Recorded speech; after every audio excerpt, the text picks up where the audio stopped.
Price the Lord. ஆண்டவராகிய இயேசு கிறிஸ்துவின் நாமத்தினாலே உங்கள் எல்லாரையும் வாழ்த்தி நான் ஆசீர்வதிக்கிறேன். இந்த நாள் உங்களுக்கு ஒரு ஆசீர்வாதமான நாளாய் கர்த்தர் கிருபையாய் மாற்றுவாராக. வேதம் சொல்லுகிறது, சாக கிடந்த ஒருவன், கைவிடப்பட்ட ஒருவன், பிடிபட்ட ஒருவன். அப்படின்னா தாவீதும் அவனோடு கூட 600 பேரும் போகிறார்கள், 400 பேர் தொடர்ந்து போகிறார்கள், 200 பேர் விடாய்த்து போனபடினால் பேசோர் ஆற்றை கடக்க முடியாமல் இருக்கிறார்கள். ஆனால் இவங்க 400 பேரும் கடக்கும்போது ஒரு எகிப்தியனை பார்க்குறாங்க. அந்த எகிப்தியன் சாக கிடக்கிறான், அந்த எகிப்தியன் கைவிடப்பட்டு கிடக்கிறான், அந்த எகிப்தியன் பிடிபட்டு போயிருக்கிறான். ஆனால் அந்த ஒரு மனுஷன் மூலமாய் வழி கண்டுபிடிச்சு தாவீது சகலத்தையும் திருப்பி கொண்டான் என்று வேதம் சொல்கிறது. சாக கிடக்கிற ஒருத்தனை, பலனில்லாத ஒருத்தனை கர்த்தர் பயன்படுத்தி ஒரு வழியை கண்டுபிடிக்கிறதுக்கு, ஒரு யுத்த வீரர்களுக்கு ஒரு ஜெயத்தை கொடுக்க ஆண்டவரால் முடியும்னா கர்த்தர் இன்றைக்கு வாக்கு கொடுக்கிறார். சாதாரணமாய் அற்பமாய் எண்ணப்பட்ட, துரத்தப்பட்ட, எல்லாரும் குறைவாய் நினைக்கிற உங்களையும் என்னையும் கொண்டு பல பேருக்கு ஆசீர்வாதமாய் ஆண்டவர் மாற்றுவேன் என்று கர்த்தர் வாக்கு கொடுக்கிறார். ஆண்டவருடைய பிள்ளைகளே, இன்றைக்கு ஒரு முக்கியமான ஒரு ஞானத்திற்காக நம்ம ஜெபிக்க போகிறோம். ஒரு வசனத்தை வாசிக்கலாம். மார்க் எழுதின சுவிசேஷம் 14ஆம் அதிகாரத்தினுடைய 3வது 4வது 5வது வசனத்தை வாசிக்கலாம். அவர் பெத்தானியாவில் குஷ்டரோகியாயிருந்த சீமோன் வீட்டிலே போஜன பந்தி இருக்கையில் ஒரு ஸ்திரீ விலையேற பெற்ற நளதம் என்னும் உத்தம தைலம் உள்ள வெள்ளைக்கல் பரணியை கொண்டு வந்து அதை உடைத்து அந்த தைலத்தை அவர் சிரசின் மேல் ஊற்றினாள்.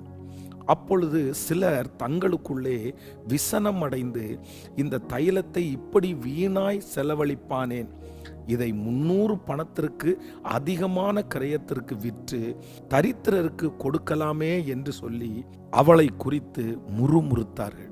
ஆண்டவருடைய பிள்ளைகளே, இந்த இடத்துல ஒரு மிக முக்கியமான ஒரு காரியத்தை நம்ம தியானிக்கிறோம். அப்படின்னா, ஆண்டவராகிய இயேசு கிறிஸ்து குஷ்டரோகியாய் இருந்த சீமோனுடைய வீட்டிலே வந்திருக்கும் போது ஒரு ஸ்திரீ விலையேற பெற்ற நளதம் என்னும் ஒரு வெள்ளைக்கல் பரணியை கொண்டு வந்து உடைச்சு ஆண்டவருடைய பாதத்தை நினைக்கிறத நம்ம பார்க்குறோம்.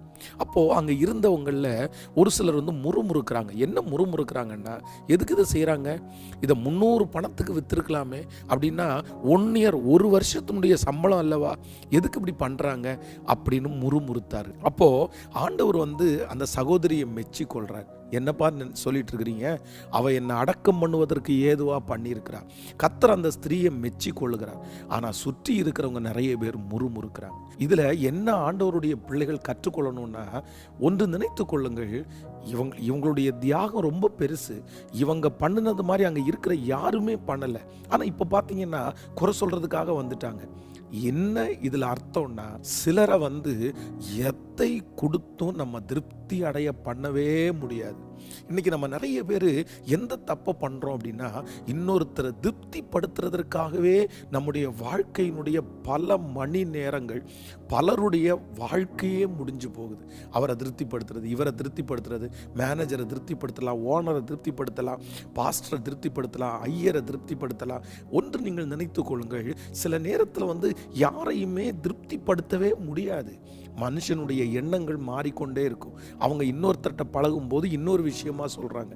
அதனால தேவையானதை செய்யலாம், அவங்கள சந்தோஷப்படுத்துறதுக்கு சில காரியத்தை செய்யலாம்.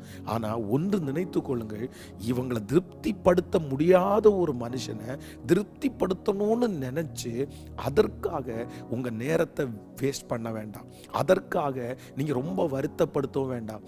சில மனிதர்களை எதை கொடுத்தும் ஒரு தேவனுடைய பிள்ளையால திருப்திப்படுத்தவே முடியாது. பாருங்க, சில சொந்தக்காரங்க இருப்பாங்க. அந்த சொந்தக்காரங்களை திருப்திப்படுத்துறதுக்கு எத்தனையோ முயற்சி எடுப்பாங்க. ஆனால் அவங்கள திருப்திப்படுத்தவே முடியாது. அவங்க ஒரு குறை சொல்லிட்டு தான் இருப்பாங்க. அவங்க நம்மளை தாழ்வாக தான் நினைப்பாங்க. நீங்கள் இந்த மாதிரி மனிதர்களை திருப்திப்படுத்தணும்னு நினச்சி ஓடி உங்கள் டைமை வேஸ்ட் பண்ணக்கூடாது. நிறைய வாலிப தம்பிங்க தங்கச்சிங்க கூட பாருங்க, ஏதோ ஒரு அவசியமில்லாத ஒரு காரியத்திற்காய், திருப்திப்படுத்த முடியாத ஒரு காரியத்திற்காய் ஓடி ஓடி போய் அவங்கள திருப்திப்படுத்துறதுக்காகவே வாழ்றது. ஆனால் கடைசியில் துக்கத்தோடு திரும்பி வருவாங்க, காயப்படுத்தி அனுப்புவாங்க. இந்த சத்தத்தை வசனத்தை கேட்குற நீங்கள் கூட ஒருவேளை பாஸ்டர் நீங்கள் சொல்கிறதெல்லாம் உண்மை, நான் திருப்திப்படுத்த நினச்சேன் ஆனால் அவங்கள திருப்திப்படுத்த முடியல, இன்றைக்கி என்னை காயப்படுத்திட்டாங்க, இன்றைக்கி நான் வேண்டாதவனாக இருக்கிறேன், நான் திருப்திப்படுத்துறதுக்கு எவ்வளோ முயற்சி எடுத்தேன், தோற்று போயிட்டேன். இன்றைக்கு ஆண்டவர் உங்களுக்கு கிருபையாய் வாக்கு கொடுக்குறார், இல்லை இனி இந்த வேலை வேண்டாம். 4 பேர் குறை சொல்லிட்டு தான் இருப்பாங்க, 4 பேர் அப்படி பேச தான் செய்வாங்க. நம்ம என்ன பண்ண முடியும்? அவங்கள மாற்ற முடியாது. அதற்கு மாறாக என்னை நான் மாற்றிக்கொண்டேனானால் கண்டிப்பாக நல்லா இருக்கும். அதனால நான் நம்புகிறேன், நம்மிடத்தில் திருப்தியாகிற ஒருத்தர் இருக்கிறார். ஏசப்பா என்ன செஞ்சாலும் நம்ம எந்த நிலைமையில செய்கிறோன்னு பார்த்து திருப்தி அடைஞ்சு நம்மை ஆசீர்வதிக்கிற கர்த்தர். இந்த மகளை எத்தனையோ பேர் திருப்தி அடையலைன்னா கூட ஆண்டவர் சொல்றாரு, நீதி செஞ்சிருக்காப்பா, என்னை அடக்கம் பண்ணும்படியா செஞ்சிருக்காருப்பா. அதனால கர்த்தரை மட்டும்தான் நம்ம திருப்திப்படுத்த முடியும். இனி ஒரு காலம் இன்னொருத்தரை திருப்திப்படுத்துறதுக்காகவே உங்க வாழ்க்கையை செலவழிக்காதபடி கர்த்தர் ஒரு ஞானத்தை தருவாராக. நான் ஜெபிக்கிறேன். தகப்பனே, இந்த சத்தத்தை கேட்கிற ஒவ்வொரு பிள்ளைகளுக்காக ஜெபிக்கிறேன். அவரை திருப்திப்படுத்தணும், இவரை திருப்திப்படுத்தணும்னு நினைச்சு தன்னுடைய வாழ்க்கையே அழிச்சிட்டு இருக்க, ஒன்றும் அனுபவிக்காம இன்னொருக்கருக்காகவே வாழ்ற எத்தனையோ பிள்ளைகள் இருக்காங்க. அவர்களை தொற்றுங்கப்பா, ஆசீர்வதிங்கப்பா. இனி இதை குறிச்ச ஒரு ஞானத்தை கொடுத்துருங்க ஆண்டவரே. அப்பா, இப்போ உங்க பிள்ளைங்க யாரெல்லாம் ஜப குறிப்புகளை வைத்திருக்கிறார்களோ அத்தனை பேருடைய ஜபத்திற்கும் பதில் வரட்டும்பா, வரட்டும் ஆண்டவரே. இந்த நாளிலே பிறந்த நாளை காண்கிற, திருமண நாளை காண்கிற உங்க பிள்ளைகளை மனதார ஆசீர்வதிக்கிறேன். இந்த நாள் பிள்ளைகளுக்கு ஆசீர்வாதமாய் அமையட்டும். இன்று மாலையில நடக்கிற 76வது நாள் கூட்டத்தில் உங்க வல்லமை கடந்து வரட்டும்பா. ஆசீர்வதியும் இயேசுவின் மூலம் பிதாவே, ஆமேன். God bless you. சாயந்தரம் எல்லாரும் சேர்ந்து 76வது நாள் ஜெபத்தில் கலந்து கொள்வோம். God bless you. Praise the Lord. Praise the Lord.